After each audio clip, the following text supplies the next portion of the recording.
মুহাম্মাদুর রাসূলুল্লাহ আল্লাহ আল্লাহ বিকুনাদ শামসু কমার আল্লাহ আল্লাহ বিকুনাদ শাজারু হাজার अल्लाह अल्लाह कैसा प्यारा नाम है आशिकों का मीना और जाम है ला इलाहा इल्लल्लाह जुर ला इलाहा इल्लल्लाह ला इलाहा ला इलाहा इल्लल्लाहु मुहम्मदुर रसूलुल्लाह सल्लल्लाहु अलैहि वसल्लम अस्तगफिरुल्लाह अल्लज़ी ला इलाहा इल्ला हुवल हय्युल क़य्यूम व अतूबु इलैहि ला हौला वला कुव्वता इल्ला बिल्लाहिल अलिय्यिल अज़ीम। আলহামদুলিল্লাহ আল কাসেম রহমানিয়া মাদ্রাসার উদ্যোগে আয়োজিত 14তম বার্ষিক ওয়াজ মাহফিল মুহতারাম সভাপতি উস্তাদুল্লাহ সাতিজা পীরে কামেল শাইখুল হাদিস আল্লামা মুফতি বশিরুল্লাহ সাহেব হাফিজাহুল্লাহ, উপস্থিত ইসলাম প্রিয় মুসলমান ইমানদার বন্ধুগণ, আল্লাহ পাক রব্বুল আলামিনের দরবার লাখ কোটি শুকর আল্লাহ তাআলা আমাদেরকে সুন্দর পরিবেশে দ্বীনি মজলিসে আসার বসার তৌফিক দান করেছেন। শুকর আদায় করি আলহামদুলিল্লাহ।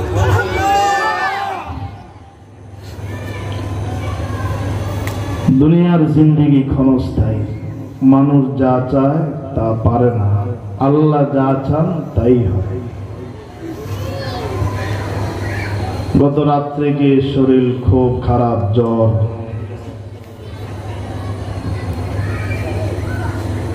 এরপরেও স্টেজে না এসে রেস্ট নেওয়াটা ভালো ছিল, কিন্তু কোনো কারণবশত যদি কোনো বক্তা আসতে না পারে, মানুষ সমালোচনা করে, প্রতিষ্ঠানের পর সমালোচনা করে, পরিচালকের সমালোচনা করে। আমি যে এখানে উঠতে পারবো এটার কোনো গ্যারান্টি ছিল না। বসাইছেন কে?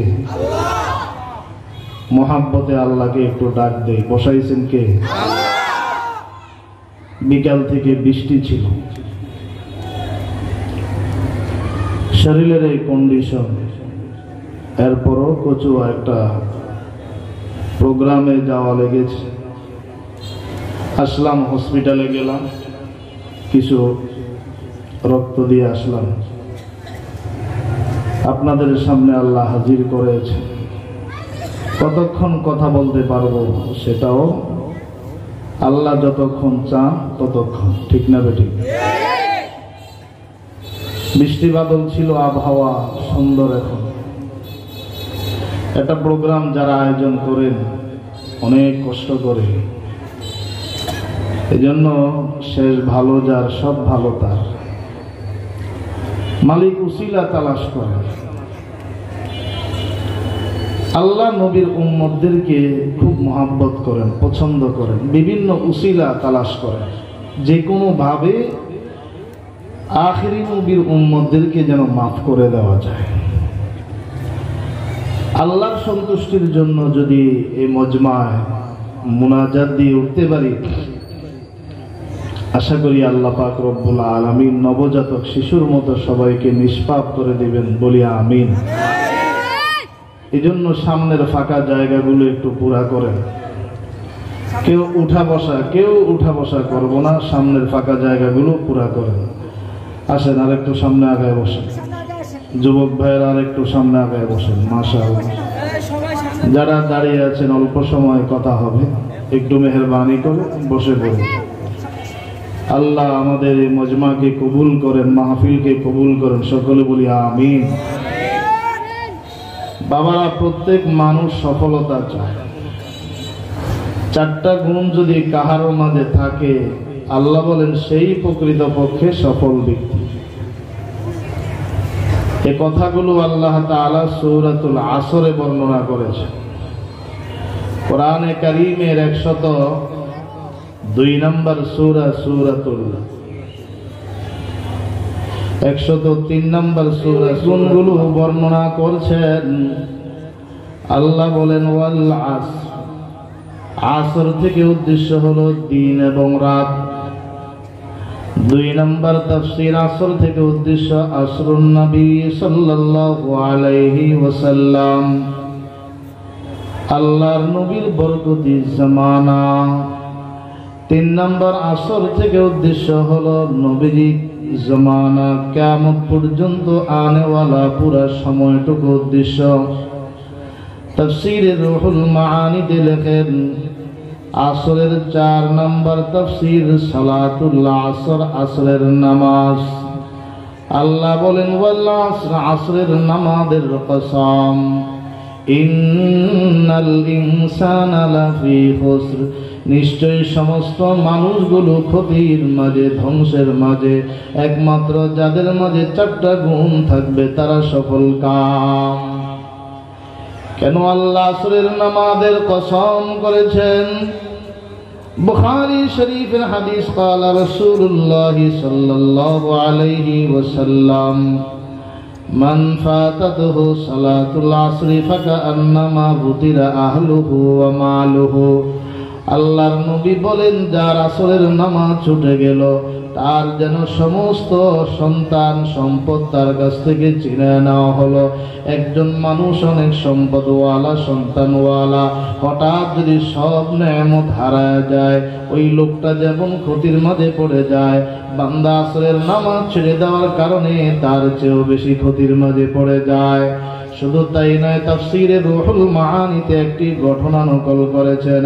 আল্লাহু আকবার। এক মহিলা মদিনার অলিতে গলিতে দৌড়ায় আর চিৎকার করে কান্নাকাটি করে, দাল্লুনি আলা রাসূলিল্লাহ, এ মদিনার মানুষ, আল্লাহু আকবার, নবীজি কোথায়? নবীজির সন্ধান একটু আমাকে দাও। আল্লাহর নবীর সঙ্গে আমার বিশেষ পার্সোনাল আলাপ আছে, নবীজির সন্ধানটা একটু দিয়ে দাও। আল্লাহু আকবার, আল্লাহু আকবার। সাহাবায়ে কেরাম দেখায় দেয়, ও মহিলা, ওই যে দেখা যায় তাবু, তাবুর নিচে আল্লাহর নবী অবস্থান করেছেন, ওখানে গেলে নবীর সাক্ষাৎ পেয়ে যাইবা। মহিলা দরবারে নববীতে হাজির, ডাক দিয়া বলে, ইয়া রাসূলুল্লাহ, আমি বড় একজন আসামি, বড় একজন অপরাধী, আপনার দরবারে হাজির। আল্লাহর নবী বলেন, ও মহিলা, কি অপরাধ তুমি করলা? মহিলা বলে, ইয়া রাসূলুল্লাহ, গাবা যাওজি ইন্নী ক্বাদ জানাইতু, আমার স্বামী অনুপস্থিত ছিল, স্বামীর অনুপস্থিতিতে আমি ব্যভিচারে লিপ্ত হয়েছি। পেটে একটা যার সন্তান এসেছে, ওই সন্তান প্রসব করার পরে ওই সন্তানকে সিরকার মটকার ভিতরে ঢুকায়া, শরাবের মটকার ভিতরে ঢুকায়া মেরে ফেলেছি।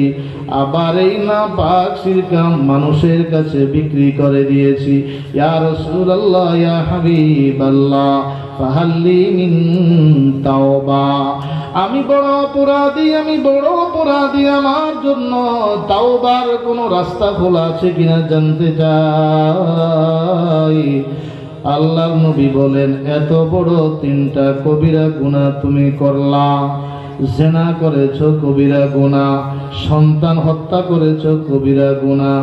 নাপাক শিরকা মানুষকে ধোঁকা দিয়ে বিক্রি করেছো, কবিরা গুনাহ।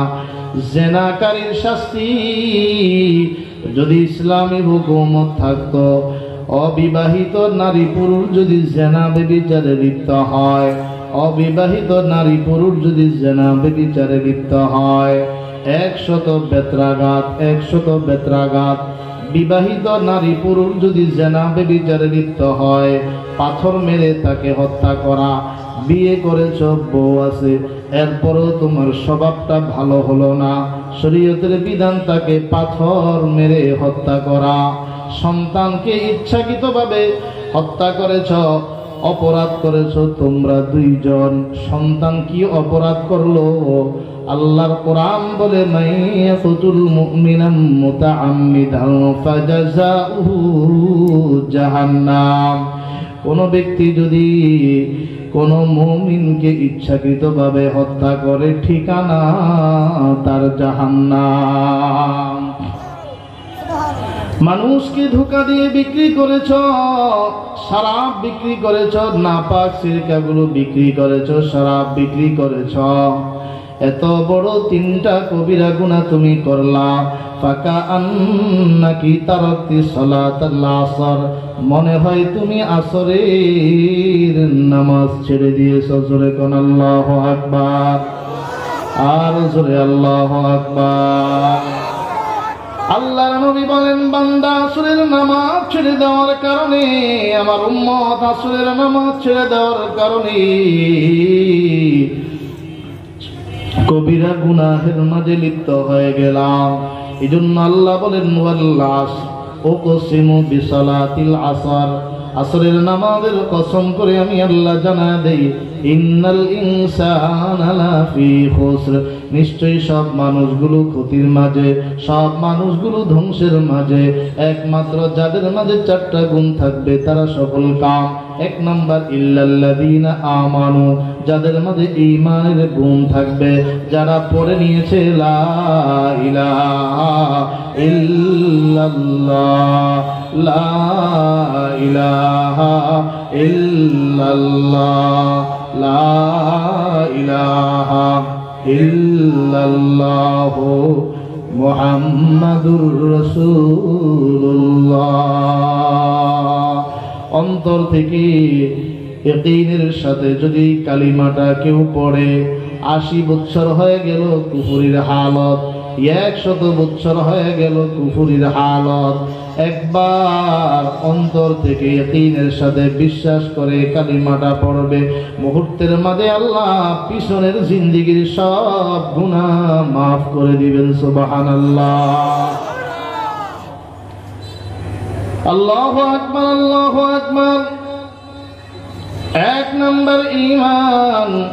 আল্লাহর নবী বলেন, কিয়ামতের পূর্বে এমন একটা হালত হবে, জ্বলন্ত আঙ্গার হাতের মাঝে রাখা যেমন কষ্টকর, ঈমান হেফাজত করা তার চেয়েও বেশি কষ্টকর। নবীজি বলেন, বনি ইসরাইল ৭২ দলে বিভক্ত ছিল। কত দল বলেন না, কত দল? ৭২ দলে বিভক্ত ছিল। আমার উম্মত যারা কালিমাওয়ালা, যারা কালিমাওয়ালা তারা ৭৩ দলে বিভক্ত হবে।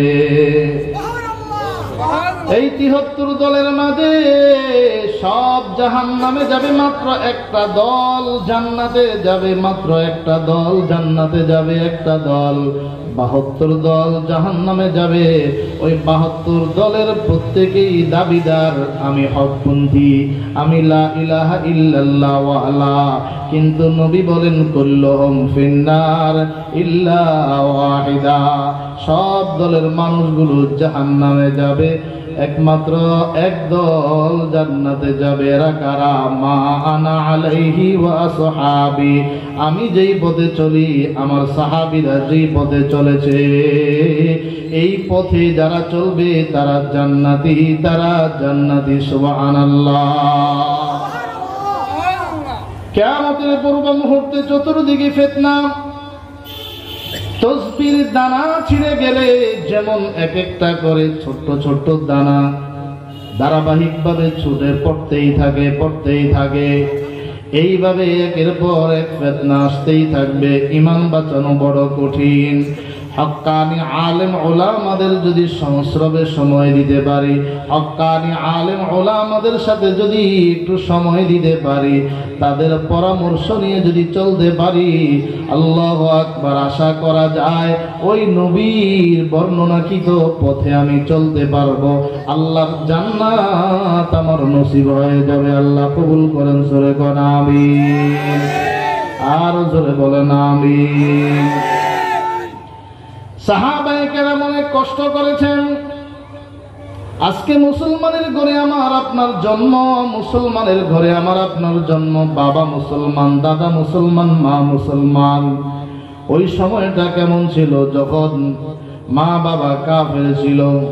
সাহাবায়ে কেরাম নবীজির দাওয়াত পেয়ে ইসলাম ধর্ম কবুল করেছেন। তাদেরকে ঘর থেকে বের করে দেওয়া হলো, তাদেরকে ঘর থেকে বের করে দেওয়া হলো, তাদেরকে ঘর থেকে বের করে দেওয়া হলো, সম্পদ থেকে ত্যায্য করে দেওয়া হলো। আল্লাহু আকবার, আল্লাহু আকবার। নবীজির একজন বিশিষ্ট এতিম সাহাবী, নাম হলো আব্দুল্লাহ যুলবিজাদাইন। আব্দুল্লাহ যুলবিজাদাইন ছোটবেলায় তার বাবা দুনিয়া থেকে ইন্তেকাল করেন, বিদায় গ্রহণ করেন। বাবার ইন্তেকালের পর তার আপন চাচা মাকে বিয়ে করে ঘরের মাঝে রাখে, তাদের দেখাশোনা করে। আল্লাহু আকবার। কিছুদিন পরে আব্দুল্লাহ বন্ধু বান্ধবদের সঙ্গে আব্দুল্লাহ নবীজির দরবারে চলে যায়। আল্লাহর নবী তাকে কালিমার দাওয়াত দিলেন। মুহূর্তের মাঝে সে চিন্তা করলো, রসুলের কথা শতভাগ সত্য মনে হয়, নবীর কথাগুলো শতভাগ সত্য মনে হয়। আল্লাহু আকবার। দেরি না করে এখনে আমাকে কালিমা পড়ায় মুসলমান বানায় দাও। আল্লাহ নবীর দাওয়াত পেয়ে আব্দুল্লাহ যুলবিজাদাইন কালিমা পড়ে মুসলমান হয়ে যায়। কিন্তু ঈমান তো এমন একটা জিনিস, এটা গোপন রাখা যায় না। ফেরাউনের বিবি আসিয়া মুসার রবের উপরে ঈমান আনছে, গোপন রাখতে পারে নাই। কাজের বুয়া ফেরাউনের কাজের মেয়ে ঈমান এনেছেন, গোপন রাখতে পারেন নাই। আল্লাহু আকবার, আল্লাহু আকবার প্রকাশ করে দিয়েছেন। এমন কোন অত্যাচার নাই ফেরাউন তাদের উপরে করে নাই। আব্দুল্লাহর ঈমান আনার সংবাদ যখন চাচার কানে পৌঁছে যায়, চাচা ডাক দিয়ে বলে, ও ভাতিজা, আমার ঘরে থাকো, আমার বরণ পোষণে তুমি চলাফেরা করো, সব কিছুর জিম্মাদার আমি তোমার চাচা, সব কিছু আমি খরচা বহন করি। ইসলাম কবুল করবা, বাপদাদার ধর্ম ছেড়ে দিবা, একটি বারের জন্য কি আমার সঙ্গে পরামর্শের প্রয়োজন মনে করলা না? এখনো সময় আছে, মুহাম্মদের ধর্ম ইসলাম ছেড়ে দাও, বাপদাদার ধর্মের দিকে ফিরে আসো। আব্দুল্লাহ ডাক দিয়ে বলে, চাচা, আমি বুঝে শুনে কালিমা পড়ে মুসলমান হয়েছি। আমি বিশ্বাস করি লা ইলাহা ইল্লাল্লাহ, আল্লাহ ছাড়া আর কোনো মাবুদ নাই, আল্লাহ ছাড়া সন্তান দেওয়ার কেউ নাই, আল্লাহ ছাড়া রিজিক দেওয়ার কেউ নাই, সব ক্ষমতার মালিক কে? জোরে আওয়াজ করে বলেন, সব ক্ষমতার মালিক কে? রিজিকের মালিক কে? ব্যবসা রিজিক দিতে পারে না, এটা একটা মাধ্যম। কর্ম রিজিক দিতে পারে না, হ্যাঁ এটা একটা মাধ্যম। গার্মেন্টসে চাকরি করেন, রিজিক দিতে পারে না, তবে হ্যাঁ এটা একটা মাধ্যম, এটা একটা মাধ্যম। আপনার এই কর্ম ছাড়াও আল্লাহ রিজিক দিতে পারেন, কর্ম ছাড়াও আল্লাহ রিজিক দিতে পারেন। তবে আল্লাহর নবী বলেন ফরজ বিধানগুলো পালন করার পরে হালাল রিজিকের জন্য তালাশ করা, বের হয়ে যাওয়া, এটাও ফরজ দায়িত্ব। শেখ সাদি রহমতুল্লাহ আলাইহি এক বুজুর্গের ঘটনা বর্ণনা করেছেন। বন জঙ্গলে গিয়েছেন, গিয়ে দেখেন একটা কুকুর, দুটা হাত তার নাই, দুটা পাও নাই, কিন্তু অনেক মোটা, তাজা, হৃষ্টপুষ্ট।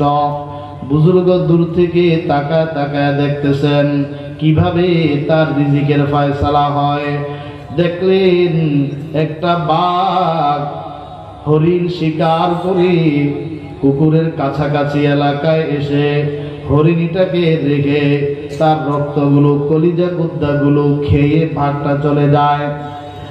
বাঘ যখন বিদায় নেয়, এই কুকুর গড়ায়া হরিণীর কাছে আসে, আইসা তার গোশতগুলো খায়। বুজুর্গ বললেন, মনে মনে ভাবলেন, হাত পা নাই, এই মাখলুকটাকে যদি আল্লাহ খাওয়াইতে পারেন, আমি শ্রেষ্ঠ মাখলুক, আমাকে কেন খাওয়াবেন না?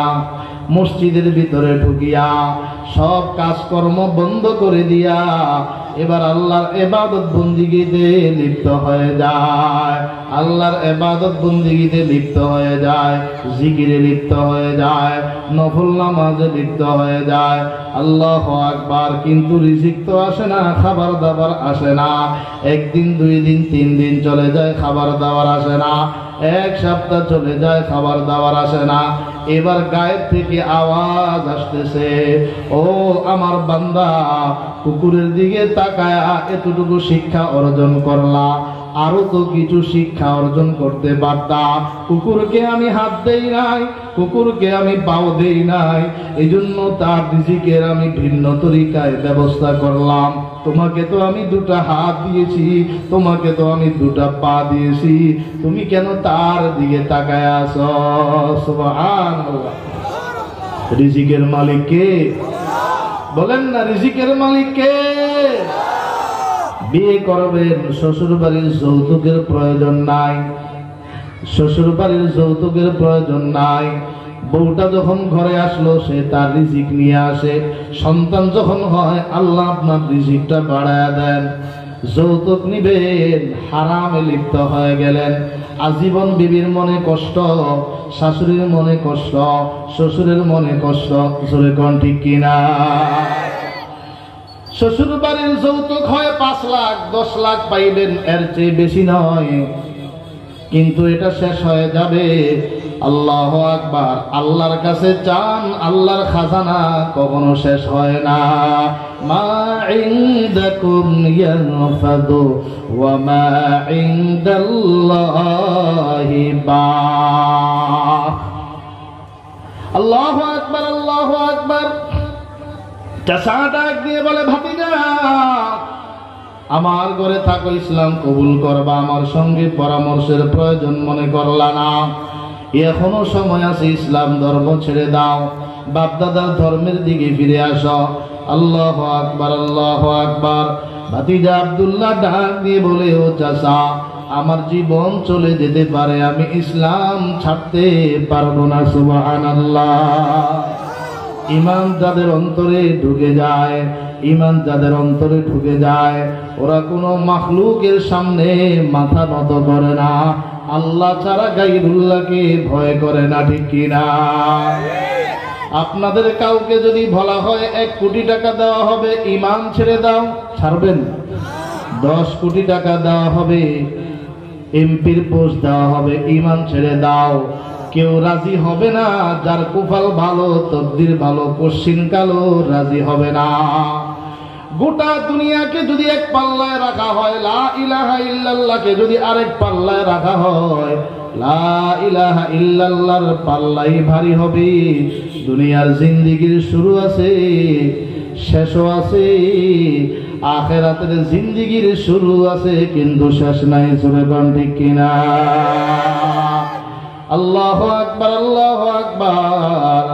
এবার চাচা ভাতিজাকে মারতে মারতে মারতে মারতে গোটা দেহ জখম করে ফেলে, আঘাত করে ফেলে।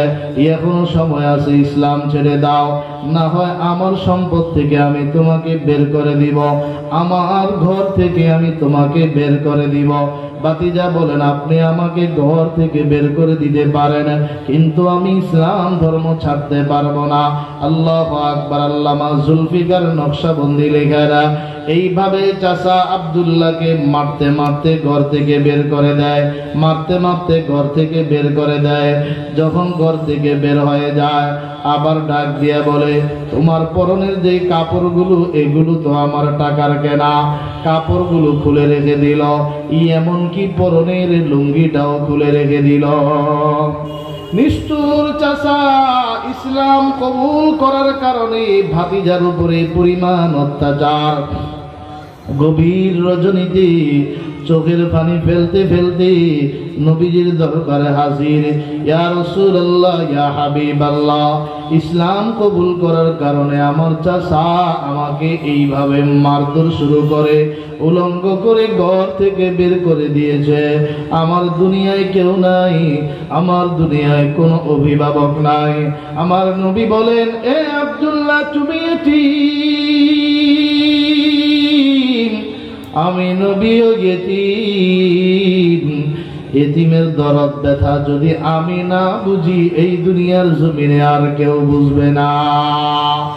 আজ থেকে আমি নবী তোমার জিম্মাদার হয়ে গেলাম, তোমার বাবা হিসাবে জিম্মাদার হয়ে গেলাম। সুবহানাল্লাহ, আর জোরে সুবহানাল্লাহ। डरते नहीं दुनिया में मुसलमानों किसी से, डरते नहीं दुनिया में मुसलमानों किसी से, मिल जाती है जब दौलत ईमान नबी से, डर नहीं कुछ गम नहीं जब रहमत रहमानो है, सारा आलम हो मुखालिफ फिर ना कुछ नुकसान है, सारा आलम हो मुखालिफ फिर न कुछ नुकसान है। अल्लाहु अकबर। अल्लाह बोलेन इल्लल्लाযীনা আমানু, एक नंबर যারা ঈমান এনেছ, एक नंबर যারা ঈমান এনেছ। ঈমান আনো, সাহাবায়ে কেরাম যেমন ঈমান এনেছেন, আমিনু কামা আমানান নাস, ঈমানানো সাহাবায়ে কেরাম যেমন ঈমান এনেছেন, আবু বকর, ওমর, ওসমান, আলী যেমন ঈমান এনেছেন, সাহাবীদের মতো ঈমান আনো। তোমার ঈমান যদি সাহাবীদের ঈমানের সঙ্গে মিলে যায়, মরণের সময় জবান থেকে কালিমা বের হয়ে যাবে। সুবহানাল্লাহ। অন্ধকার কবরে যখন রাখা হবে, মুনকার নকিরের 3 প্রশ্নের জবাব সহজ হয়ে যাবে। মার রাব্বুকা ওয়া মা দীনুকা ওয়া মান হাদার রাজুলুল্লাযী বুইসা ফীকুম। প্রতিটি মানুষ কবরে যখন তাকে রাখা হবে, 3টা প্রশ্ন করা হবে। তোমার রব কে? তোমার রব কে? বলেন না রব কে? আরো জোরে মোহাব্বতে আল্লাহকে ডাক দিয়ে বলেন রব কে? 2 নম্বর, তোমার ধর্ম কি? ইসলাম। 3 নম্বর, নবীজির আকৃতিটা দেখা বলা হবে, ইনাকে চিনো। আল্লাহু আকবার। যেই মানুষটা ব্যক্তিগত জীবন, পারিবারিক জীবন, সামাজিক জীবন নবীর আদর্শ অনুযায়ী আদর্শ দ্বারা সাজাইলো, নবীর আদর্শ অনুযায়ী জীবন গঠন করলো, জবান থেকে বের হয়ে যাবে হাদা মুহাম্মাদুন সাল্লাল্লাহু আলাইহি ওয়াসাল্লাম। ইনার পরিচয় হলো তিনি হচ্ছেন রহমাতুল লিল আলামিন, মুহাম্মাদুর রাসূলুল্লাহ। যাকে সৃষ্টি না করলে আল্লাহ দুনিয়ার জগতে কিছুই সৃষ্টি করতেন না। আল্লাহর পরে যেই নবীর মকাম, আল্লাহর পরে যেই নবীর সম্মান মর্যাদা, তিনি হচ্ছেন আপনার আমার নবী মুহাম্মাদুর রাসূলুল্লাহ। পড়েন না মুহাম্মাদুর রাসূলুল্লাহ। দুনিয়ায় সব বন্ধু বান্ধবকে পাবেন, বিপদে কাউকে পাবেন না, কিন্তু একজনকে বিপদের মুহূর্তে পাওয়া যাবে, তিনি হচ্ছেন মুহাম্মাদুর রাসূলুল্লাহ। সূর্য মাথার উপরে চলে আসবে, হাউজে কাউসারের পারে তাকে পাওয়া যাবে, মুহাম্মাদুর রাসূলুল্লাহ। আমাদের জন্য সুপারিশ করবেন মুহাম্মাদুর রাসূলুল্লাহ। নবীর সঙ্গে একটু মোহাব্বত ভালোবাসা লাগবে। মোহাব্বতের আজব একটা দাম আছে, মোহাব্বত আজব দাম, মোহাব্বতের আজব দাম। বুখারী শরীফের হাদিস, আল মারউ মা'a মান আহাব্বা, যে যাকে মোহাব্বত করে তার সঙ্গে তার হাসর হবে। যে যাকে মোহাব্বত করে তার সঙ্গে তার জান্নাত হবে। নবীর সঙ্গে যদি মোহাব্বতের সম্পর্ক করতে পারি, নবীকে দেখি নাই, নবীজির সঙ্গে জান্নাতে থাকতে পারবো। সুবহানাল্লাহ। मोहब्बत माना व अल्फाज में लाई नहीं जाती, मोहब्बत माना व अल्फाज में लाई नहीं जाती, वह नाज़ुक एक हकीकत है जो सुन जाई नहीं जाती, वह नाज़ुक एक हकीकत है जो सुन जाई नहीं जाती। मजबूर मुक़य्यद हो मोहब्बत में किसी की, मजबूर मुक़य्यद हो मोहब्बत में किसी की, कैदी हो मगर पाँव में जिंजीर नहीं है, कैदी हो मगर पाँव में जिंजीर नहीं है। বাতিজা আব্দুল্লাহ নবীকে মহব্বত করেছে, দুনিয়ার সব কিছু ছেড়ে দিল, সম্পদ ছেড়ে দিল, ঘরবাড়ি ছেড়ে দিল, ঠকে নাই, জিতে গিয়েছেন। নবীকে পাইলেন, সব পাইল, নবীকে পাওয়া সব পাওয়া। আল্লাহু আকবার। আল্লাহর নবী বলেন, তোমার যা যা প্রয়োজন আমাকে বলবা, তোমার যা কিছু প্রয়োজন আমাকে বলবা। আসহাবে সুফা নামক একটা মাদ্রাসা, আসহাবে সুফা নামক, যারা হজে গিয়েছেন, মদিনাতুল মুনাওয়ারায় গিয়েছেন, আসহাবে সুফার ওই জায়গাটা একটু উঁচু জায়গা, রিয়াজুল জান্নায় ঢুকতি, এটা পড়ে সামনে আল্লাহু আকবার, ওই জায়গায় সাহাবায়ে কেরাম, গরিব ইতিম সাহাবায়ে কেরাম এখানে থাকতেন। আল্লাহর নবী বলেন, এখানে থাকো, কোরআন হাদিস চর্চা করো, আর যা কিছু পাইবা খাইবা, ভোগ করবা, আমাকে বলবা। বেশ কিছুদিন পরে আল্লাহু আকবার, আমার নবী সাহাবায়ে কেরামদেরকে নিয়ে যুদ্ধের অভিমুখে রওনা হন। যুদ্ধের দিকে যাওয়ার চেষ্টা করলে হঠাৎ করে খবর আসে, নবীজির কাছে সংবাদ আসে। সাহাবী এসে ডাক দিয়ে বলে, ইয়া রাসূলুল্লাহ, আপনার ইতিম সাহাবী আব্দুল্লাহ খুবই অসুস্থ, খুবই অসুস্থ, খুবই অসুস্থ, মনে হয় আর বেশি সময় বাঁচবে না। নবীজি এক হাতে আবু বকরকে ধরলেন, আর এক হাতে হযরত ওমরকে ধরলেন। আব্দুল্লাহ জুলবিজাদাইনকে দেখতে চলে গেলেন। গিয়ে আল্লাহর নবী আব্দুল্লাহর মাথাটাকে নবীর রানের উপরে রেখে শোয়া দিলেন। কি ব্যাপার আব্দুল্লাহ, অনেক অসুস্থ হয়ে পড়লা, মনে হয় তোমার আর সময় বেশি বাকি নাই, বলো জিন্দেগীর শেষ কোনো তামান্না আছে কিনা, আমি পূরণ করব। আব্দুল্লাহ ডাক দিয়ে বলে, या रसूल अल्लाह या हबीब अल्लाह, निकल जाए दम तेरे कदमों के नीचे, यही दिल की हसरत है, यही आरज़ू है, यही दिल की हसरत है, यही आरज़ू है। আপনার কদম মুবারকে আমার জিন্দেগীর শেষ নিঃশ্বাস চলে যাবে, এটাই আমার জিন্দেগীর শেষ তামান্না। तेरे मेहराज हो के तू लौहो कलम तक पहुँचा, मेरे मेहराज है कि मैं तेरे कदम तक पहुँचा। पैगम्बर এই দুনিয়ার জমিন থেকে 7 আসমান অতিক্রম করে আপনি ভ্রমণ করেছেন, মেহরাজের সফর করেছেন। এটা ছিল আপনি নবীর জন্য মেহরাজ। মরণের সময় আপনার কদম মুবারকে হাজির হতে পারলাম, এটা হলো আমি সাহাবীর জন্য মেহরাজ সমতুল্য। জোরগম সুবহানাল্লাহ।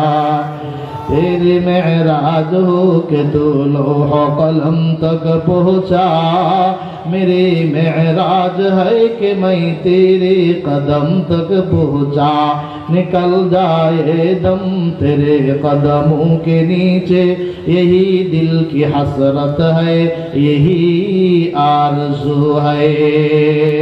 আল্লাহু আকবার, আল্লাহু আকবার। কিছুক্ষণ পরে মালাকুল মউতের সাক্ষাৎ হয়ে যায়। আব্দুল্লাহ যখন মৃত্যুবরণ করলো, আল্লাহর নবী সাহাবীদেরকে ডাক দিয়ে বলেন, ও আমার সাহাবীরা, তোমরা আব্দুল্লাহকে সুন্দর করে গোসলের ব্যবস্থা করে দাও। তবে আব্দুল্লাহর কাফনের কাপড় তোমরা কোনো দুনিয়ার দোকান থেকে কিনতে যেও না, এই আব্দুল্লাহ সেই আব্দুল্লাহ ইসলাম কবুল করার কারণে তার চাচা তার সমস্ত কাপড় চোপড় খুলে উলঙ্গ করে তাকে রাস্তায় বের করে দিয়েছে। ইসলাম কবুল করার কারণে যাকে উলঙ্গ হয়ে ঘর থেকে বের হতে হলো, আজকে তার কাপড়ের কাপড় সাধারণ কোনো কাপড় দ্বারায় দেওয়া হবে না। তার কাপড়ের কাপড়ের জন্য আমি নবী আমার গায়ের চাদর মুবারক দিয়ে দিলাম। সুবহানাল্লাহ, আর জোরে সুবহানাল্লাহ। দিল মেরা তসখীর কে